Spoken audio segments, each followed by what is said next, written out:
ಹಳ್ಳೆಗಂಗಲ್ಲ. ಇವ ಕೂತನ ಅಂದ ಏಕೆ ಅಂದ. ನೋಡ್ವಾ ಇಲ್ಲಿ ಪಾರ ಏನ್ ಮಾಡ್ಕೊಂಡದ, ಕೂಸು ಹೊಲಸು ಮಾಡ್ಕೊಂಡದ. ಬಾ ಅಂದಗಳಿಂದ ಆ ತಾಯಿ, ರೊಟ್ಟಿ ಮಾಡುವಂತ ತಾಯಿ, 8,000 ರೂಪಾಯಿ ಕಿಮ್ಮತ್ತಿನ ಸೀರೆ ಹುಟ್ಟಿರುವಂತ ತಾಯಿ ಹೊರಗೆ ಓಡಿ ಬಂದು ನೋಡ್ತಾಳ. ಕೈ ತುಂಬ ಹಿಟ್ಟದ, ಹುಡುಗ ಹೊಲಸು ಮಾಡಿಕೊಂಡದ. ನಾನು 8,000 ರೂಪಾಯಿ ಸೀರೆ ಹುಟ್ಟಿನಿ, ಹುಡುಗನ ಎತ್ತಿನ ಮಲಿನವಾಗ್ತದೆ ಅನ್ನುವಂಥ ಭಾವ ಬರಲಿಲ್ಲ. ಅದನ್ನ ನೋಡಿ, ಅಯ್ಯೋ ಯಪ್ಪ ಯಪ್ಪ ಏನ್ ಮಾಡ್ಕೊಂಡೆ ಕಂದ ಅಂತ ತಿಳ್ಕೊಂಡು ಎತ್ತಿಕೊಂಡು ಹೋಗಿ ಬಚ್ಚಲ ದಂಡಿ ಮೇಲೆ ನಿಂದ್ರಿಸಿ ಸ್ವಲ್ಪ ಬಿಸಿ ನೀರಿಂದ ಸ್ನಾನ ಮಾಡಿಸಿ ಜಾನ್ಸನ್ಸ್ ಬೇಬಿ ಸಾಬೂನು ಹಚ್ಚಿ, ಬಾ ನನ್ನ ಕಂದ ಅಂಗಾಲ ತೊಳೆದೇನ, ಆಡಿ ಬಾ ನನ್ನ ಕಂದ ಅಂಗಾಲ ತೊಳೆದೇನ, ತೆಂಗಿನ ಕಾಯ ತಿಳಿನೀರ, ತೆಂಗಿನ ಕಾಯ ತಿಳಿ ನೀರ ತಕ್ಕೊಂಡು ಬಂಗಾರದ ಮೋರೆ ತೊಳೆದೇನ ತೊಳೆದೇನ ಕಂದ, ಆಡಿ ಬಾ ನನ್ನ ಕಂದ ಅಂಗಾಲ ತೊಳೆದೇನ, ತೆಂಗಿನಕಾಯ ತಿಳಿನೀರ ತಕ್ಕೊಂಡು ಬಂಗಾರದ ಮೋರೆ ತೊಳೆದೇನ. ನೋಡ್ರಿ ನಮ್ಮ ತಾಯಿಗಳ ಭಾಷೆ ಹೆಂಗೈತೆ. ನಮ್ಮ ಕನ್ನಡ ಶ್ರೀಮಂತ ಭಾಷೆ. ಎಷ್ಟೋ ಜನ ಕರ್ನಾಟಕಕ್ಕೆ ಬಂದು ಕನ್ನಡದ ಅನ್ನ ತಿಂದು ಕನ್ನಡದ ನೀರು ಕುಡಿದು ಬ್ಯಾಂಕಿನೊಳಗೆ ಕನ್ನಡ ಮಾತ್ರ ನಮ್ಮ ಮರ್ಯಾದೆ ಕಡಿಮೆ ಆಗ್ತಾ ಅನ್ನತಕ್ಕಂಥ ಸೊಕ್ಕಿನವು ಬರಕತ್ತೇವ. ಕನ್ನಡ ಅಂದ್ರ ಅದು ಅಮೃತ. ಓಡಿ ಬರುವಾಗ ಮಗು ಇಂಗ್ಲಿಷ್ ಮೀಡಿಯಂ ಅಲ್ದ ಓದವಲ್ಲಕ್ಕ, ಓಡಿ ಬರುವಾಗ ಮಗು ಧುಪ್ ಅಂತ ಬಿತ್ತಂದ್ರೆ ಮಮ್ಮಿ ಅನ್ನಂಗಿಲ್ಲ, ಅಮ್ಮ ಅಂತ ಕೂಗುತ್ತದ ಮಗು, ಅಮ್ಮ ಅಂತ ಕೂಗುತ್ತದೆ. ಯಾಕೆ? ಕಲಿಸಿದ ಭಾಷೆ. ತಾಯಿನಾಡು ದೇಶ ದ್ರೋಹಿ ಆಗಬಾರ್ದು ಮಕ್ಕಳು, ಭಾಷೆ ದ್ರೋಹಿ ಆಗಬಾರ್ದು ಮಕ್ಕಳು, ತಾಯಿ ಗಂಡರಾಗಬಾರ್ದು. ಜನ್ಮ ಕೊಟ್ಟಂತ ತಂದೆ ತಾಯಿಗಿಂತ ಪಕ್ಕದ ಪರಸ್ತ್ರೀಯರನ್ನ ತಾಯಿ ಅನ್ನುವಂಥ ಭಾವ ಬರಬೇಕು. ಅನ್ಯರನ್ನ ಕಂಡು ಅಸಹ್ಯ ಪಡಬೇಡ ಅಂತ ಹೇಳ್ತಾನ ಬಸವಣ್ಣ. ನಮ್ಮ ಸನಾತನ ಧರ್ಮದಾಗ ಎಷ್ಟೊಂದು ಇವತ್ತಿಗೂ ಎಷ್ಟು ಅನ್ಯಾಯ ನಮ್ಮ ಸನಾತನ ಧರ್ಮದೊಳಗೆ. ಪರೀಕ್ಷೆ ಬರೀಬೇಕಾದ್ರೆ ಕೆಲವು ತಾಯಿಗಂಡ್ರು ಮೊನ್ನೆ ಕಲಬುರಗಿಯೊಳಗೆ ಒಂದು ಕಾಲೇಜ್ನಾಗ ತಾಳಿ ತೆಗೆಸಿಟ್ರು. ತಾಳಿ ಹೆಣ್ಮಕ್ಳು ತಾಳಿ ತೆಗೆಸಿದ್ರು. ಗುಲ್ಬರ್ಗದಾಗ ಒಂದು ಯಾವುದೋ ಯಾವುದೋ ಎಕ್ಸಾಮ್ ಇತ್ತು. ಎಷ್ಟು ನೋವಾಗುತ್ತೆ ಮನುಷ್ಯನಿಗೆ. ಬೇರೆ ಧರ್ಮಕ್ಕೆ ಹೋದ್ರು ತುಂಡು ಕತ್ತರಿಸ್ತಾರೆ ಬೋಳಿ ಮಕ್ಕಳಿಗೆ.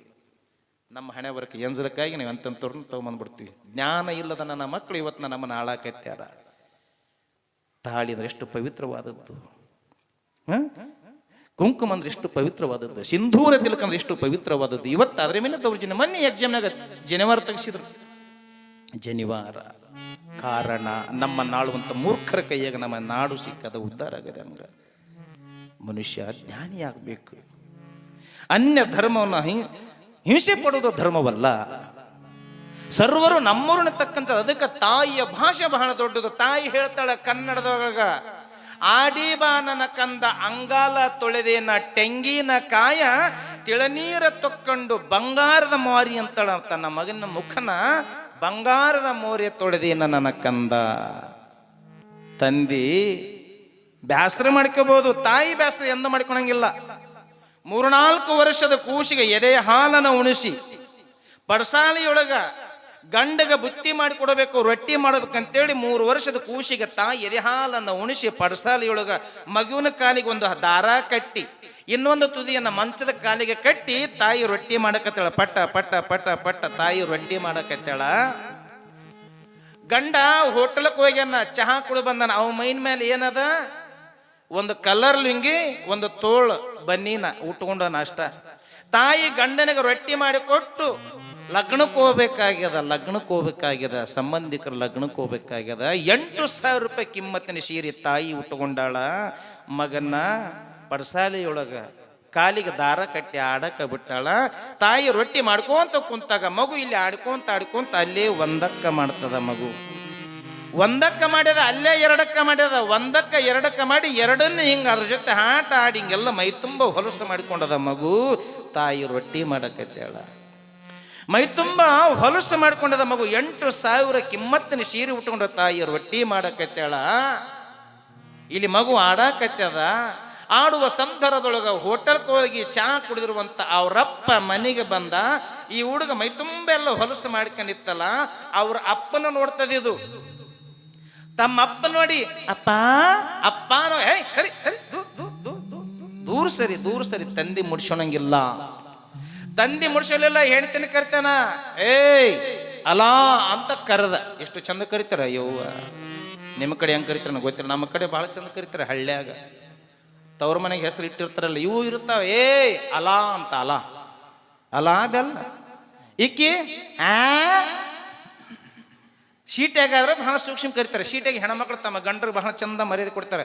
ರಾಮು ಖಮಾನ್ ಮಾರ್ಕೆಟಿಗೆ ಹೋಗೋಣವಿ, ಇವ ಬರ್ತೀನಂತನ. ಹಳ್ಳ್ಯಾಗ ಹಂಗಲ್ಲ. ಇವಾಗ ಕೂತನ ಏ ಅಂದ, ಏಕೆ ಅಂದ. ನೋಡ್ವಾ ಇಲ್ಲ ಪಾರ ಏನ್ ಮಾಡ್ಕೊಂಡದ, ಕೂಸು ಹೊಲಸು ಮಾಡ್ಕೊಂಡದ. ಬಾ ಅಂದಗಳಿಂದ ತಾಯಿ, ರೊಟ್ಟಿ ಮಾಡುವಂತ ತಾಯಿ, 8,000 ರೂಪಾಯಿ ಕಿಮ್ಮತ್ತಿನ ಸೀರೆ ಹುಟ್ಟಿರುವಂತ ತಾಯಿ ಹೊರಗೆ ಓಡಿ ಬಂದು ನೋಡ್ತಾಳ. ಕೈ ತುಂಬ ಹಿಟ್ಟದ, ಹುಡುಗ ಹೊಲಸು ಮಾಡಿಕೊಂಡದ. ನಾನು 8,000 ರೂಪಾಯಿ ಸೀರೆ ಹುಟ್ಟಿನಿ, ಹುಡುಗನ ಎತ್ತಿನ ಮಲಿನವಾಗ್ತದೇನೋ ಅಂತ ಭಾವ ಬರಲಿಲ್ಲ. ಅದನ್ನ ನೋಡಿ, ಅಯ್ಯೋ ಯಪ್ಪ ಯಪ್ಪ ಏನ್ ಮಾಡ್ಕೊಂಡೆ ಕಂದ ಅಂತ ತಿಳ್ಕೊಂಡು ಎತ್ತಿಕೊಂಡು ಹೋಗಿ ಬಚ್ಚಲ ದಂಡಿ ಮೇಲೆ ನಿಂದ್ರಿಸಿ ಸ್ವಲ್ಪ ಬಿಸಿ ನೀರಿಂದ ಸ್ನಾನ ಮಾಡಿಸಿ, ಜಾನ್ಸನ್ಸ್ ಬೇಬಿ ಸಾಬೂನು ಹಚ್ಚಿ, ಪೌಡ್ರ್ ಹಚ್ಚಿ, ತುರುಬ ಕಟ್ಟಿ, ತುರುಬಕ್ಕೆ ರಬ್ಬರ್ ಹಾಕಿ, ಅದನ್ನ ಛತ್ರಿ ಬಿಟ್ಟಂಗ ಬಿಟ್ಟು ಅದಕ್ಕೆ ಕಾಡಿಗೆ ಹಚ್ಚಿ ಶೇಂಟು ಹೊಡೆದು ಚಲೋ ಬಟ್ಟಿ ಉಡ್ಸ್ಕೊಂಡು ಎತ್ತಿಕೊಂಡು ಬರ್ತಾಳೆ. ಇವ ಹೊರಗೆ ಕುಂತಿರ್ತಾನೆ. ಇವ ನೋಡ್ತಾನೆ, ಅಬ್ಬಪ್ಪಪ್ಪ ಬಂತಲ್ಲಿ ಹುಲಿ ನಮ್ಮಪ್ಪ ನಮ್ಮಪ್ಪ ನಮ್ಮಪ್ಪ ಅಂತ ನೀವ ತಿಪ್ಪ. ಅವಾಗ ನೀವನ್ ಮಗ ಹೌದಲ್ಲ. ಅದು ಕಾರಣ ತಾಯಿ ದೇವರು ಆಗ್ತಾಳೆ, ತಾಯಿ ದೇವರು ಆಗ್ತಾಳೆ. ಮಲಗಿ ನಿದ್ದೆ ಮಾಡುವಾಗ ನೋಡಿ ಕಾಪಾಡಿದವಳು ತಾಯಿಯಲ್ಲವೇ.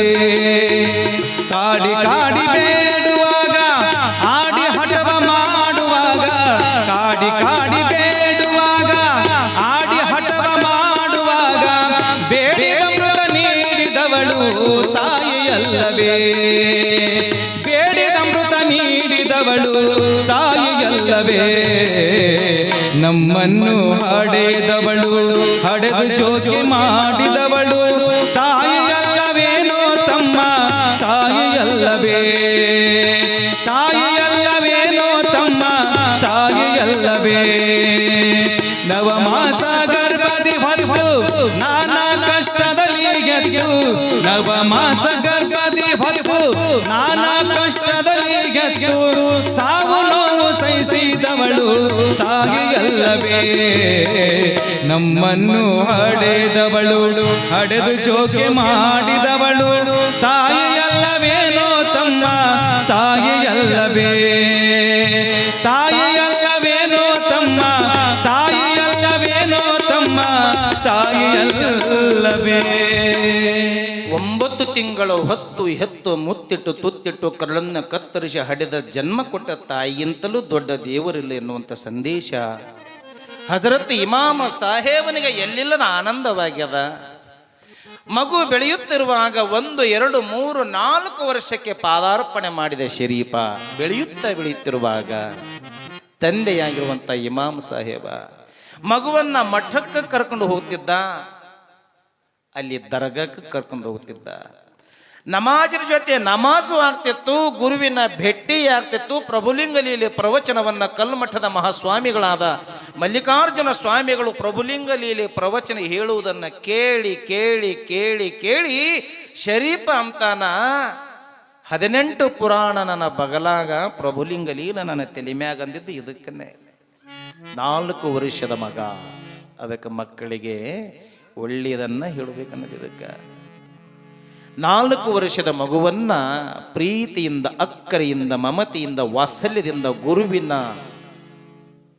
ಸಂಘದಲ್ಲಿ ಬೆಳೆಸಿದ ಹಜರತ್ ಇಮಾಮ್ ಸಾಹೇಬ ಬೆಳೆಯುತ್ತಿರುವಂಥ ಸಂದರ್ಭದೊಳಗ ಶರೀಫ ಬಲುಚೂಟಿ ಬಲುಘಾಟಿ ಹುಡುಗ. ದೂರ ದೃಷ್ಟಿನೂ ಬಹಳ ಚಲೋ ಇತ್ತು. ಹುಡುಗರೊಡನೆ ಆಡಲು ಹೋಗ್ತಾನೆ. ಗುರುವಿನ ಆಶೀರ್ವಾದದಿಂದ, ದೈವದ ಆಶೀರ್ವಾದದಿಂದ ಕೆಲವಾರು ದಿವಸಗಳ ಕಾಲ ಕಳೆಯುತ್ತಿರುವಾಗ 5ನೇ ವರ್ಷಕ್ಕೆ ಪಾದಾರ್ಪಣೆ ಮಾಡಿದ ಶರೀಫ ತಂದೆ ತಾಯಿಗಳು ಮಗನಿಗೆ ವಿದ್ಯಾಭ್ಯಾಸವನ್ನು ಮಾಡಿಸ್ಬೇಕು. ಗಾಂಟಿ ಶಾಲೆ ಅಂತಿದ್ದು ಆಗಿನ ಕಾಲಕ್ಕೆಲ್ಲ. ಗಾಂಟಿ ಶಾಲೆಗಳು 18, 19ನೇ ಶತಮಾನದಲ್ಲಿ ಇವತ್ತಿಗೂ ಕೆಲವೊಬ್ಬರ ಸರ್ ನಿಮ್ಮಂತ ಕರೀತಾರೆ, ಅಡ್ಡ ಹೆಸರು ದಾಸೋಹ ಮನೆ, ದಾಸೋಹ ಮಠ ಅಂತ ಏನೈತಲ್ಲ. ಇವತ್ತು ನಾವೇನಾದರೂ ಲಿಂಗವಂತರು, ಲಿಂಗಾಯತರು 4 ಅಕ್ಷರ ಕಲ್ತೀವಿ, ಚಲೋ ಬಟ್ಟಿ ಹುಟ್ಟಿವಂದ್ರೆ ಅನೇಕ ಜನ ಪುಣ್ಯಾತ್ಮ ಕಾರಣ ನಮಗೆ. ವಾರದ ಮಲ್ಲಪ್ಪನವರು ಸೊಲ್ಲಾಪುರಿನ ವಾರದ ಮಲ್ಲಪ್ಪನವರು, ಶಿರಸಂಗಿ ಲಿಂಗರಾಜ ದೇಸಾಯಿಯವರು, ಅರಟಾಳ್ ರುದ್ರಗೌಡರು, ನಿಮ್ಮ ಬಾಗಲಕೋಟೆ ಸಮೀಪದ ರಕ್ಕಸಿಗೆಯ ಶಂಕರಲಿಂಗ ದೇಸಾಯಿಯವರು, ನಿಮ್ಮ ಆಲಮೇಲದ ದೇಶಮುಖದ ಮನೆತನ.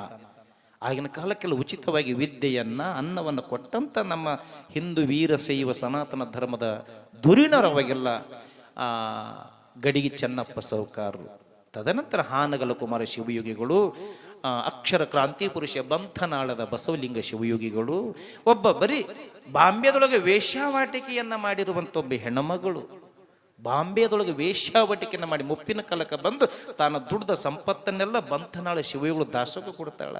ನನ್ನ ಶರೀರ ಮುಪ್ಪಾಗೈತಿ, ನನಗೇನು ಬೇಡ, ನಾ ಗಳಿಸಿದ ರೊಕ್ಕ ಸಮಾಜದಾಗ ಯಾವ ಬಡ ಮಕ್ಕಳು ಅದಾರ, ಬಡ ಮಕ್ಕಳ ವಿದ್ಯಾರ್ಜನೆಗಾಗಲಿ ಅಂತ ತಿಳ್ಕೊಂಡು ಬಂಥನಾಳ ಶಿವಯೋಳು ಕೊಟ್ಟಂತ ಒಬ್ಬ ವೇಷ ಇವತ್ತೇ ದೇವತೆಯಲ್ಲೂ ಸಮಾಜದಾಗ ಯಾರು ಕೊಡ್ತಾರ ಅವರು ದೊಡ್ಡವರಾಗ್ಯಾರ. ಈ ಜಗತ್ತಿನಾಗ ಕೊಟ್ಟವರು ದೊಡ್ಡವರಾಗ್ಯಾರ, ತಗೊಂಡಾವ್ ಯಾವತ್ತೂ ದೊಡ್ಡವಾಗಿಲ್ಲ.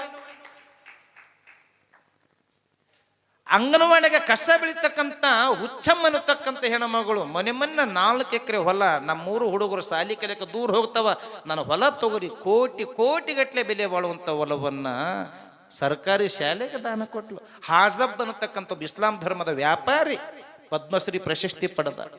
ಪದ್ಮಶ್ರೀ ಯಾಕೆ ದಾನ ಮಾಡಿದ್ದಕ್ಕ, ಅದಕ್ಕ ದಾನ ಮಾಡಬೇಕಂತ, ದಾನ ಧರ್ಮ ಇದೆಲ್ಲ ದಾಸೋಹ ನಡೀತದಲ್ಲ. ದಾನ ಯಾಕೆ ಮಾಡ್ಬೇಕಂದ್ರ ನಾವು ಮಾಡಿದ ಪುಣ್ಯ ನಮಗಿರ್ತದ. ನಾಳೆ ಮಕ್ಕಳು ನಮ್ಮ ರೊಕ್ಕ ನಮ್ಮ ಆಸ್ತಿ ಉಳಿಸ್ತಾವ ಅನ್ನೋದೇ ಗ್ಯಾರಂಟಿ ಇಲ್ಲ. ಮುಪ್ಪಿನ ಕಾಲಕ್ಕೆ ನಮ್ಮನ್ನು ಒದ್ದು ಹೊರಗಾಗ್ತಾವ.